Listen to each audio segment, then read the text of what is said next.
రాజకీయ రంగు పొలంకుని ప్రకంపనలు సృష్టిస్తోంది. మాజీ మంత్రి సోమిరెడ్డి, మంత్రి కాకాని మధ్య మాటల తూటాలు పేలుతున్నాయి. రేవ్ పార్టీ అంతా కాకాని కనుసన్నల్లోనే జరిగిందని సోమిరెడ్డి ఆరోపించగా ఎలాంటి విచారణకైనా సిద్ధం అన్నారు కాకాని.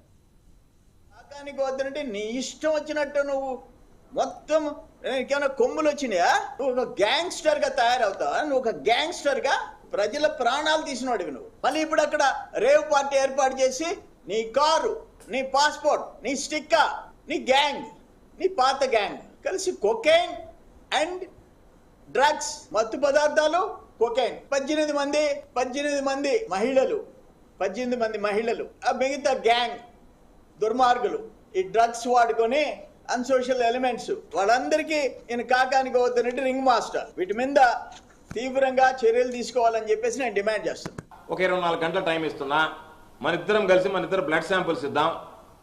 ఆల్కహాల్ నా దగ్గర ఉన్నా కూడా నువ్వు మందు కొట్టేటువంటి వాడువా, నాకు మందు కొట్టేటువంటి అలవాటు ఉందా? ఎందుకంటే రేవు పార్టీలకు పోయేటువంటి వాడు మందు కొట్టాలా, డ్రగ్స్కి అలవాటు పడాలా? కాబట్టి నువ్వు రా అయ్యా, నేను మందు కొట్టను, డ్రగ్స్ ఇవ్వనని చెప్పాను. నేను అలవాటు పడను, లేదు నాకు అలవాటు లేదు, నువ్వు నీ శాంపిల్, నా శాంపిల్ ఇస్తా. 24 గంటలు నువ్వు నెల్లూరు వస్తా, నేను 24 గంటల్లో నువ్వు ఎక్కడ సిద్ధంగా ఉన్నా సరే మన ఇద్దరం శాంపిల్స్ ఇద్దాం. శాంపిల్స్ ఇస్తే ఎవరి రేవు పార్టీలో అలవాటు ఉందనేటువంటి దాని మీద ప్రజలకు స్పష్టత వస్తుంది.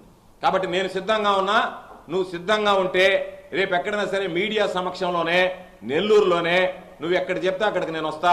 నువ్వు అక్కడికి వస్తే మన శాంపిల్స్ ఇస్తే మన ఇద్దరిలో ఎవరు నీతిమంతుడు, ఎవరు నిజాయమంతుడు, ఎవడు తాగుబోతాడు అనేటువంటిది అర్థమైపోతుంది. కాబట్టి నిద్ర లేస్తే సప్త వ్యసనాలు ఉన్నటువంటి వాడు నువ్వు నా గురించి మాట్లాడేటువంటి హక్కు ఎక్కడుంది నీకు? నా దురదృష్టం, దౌర్భాగ్యం ఇలాంటి వెధవా పనికిమాలినోడితో పోటీ చేయడం.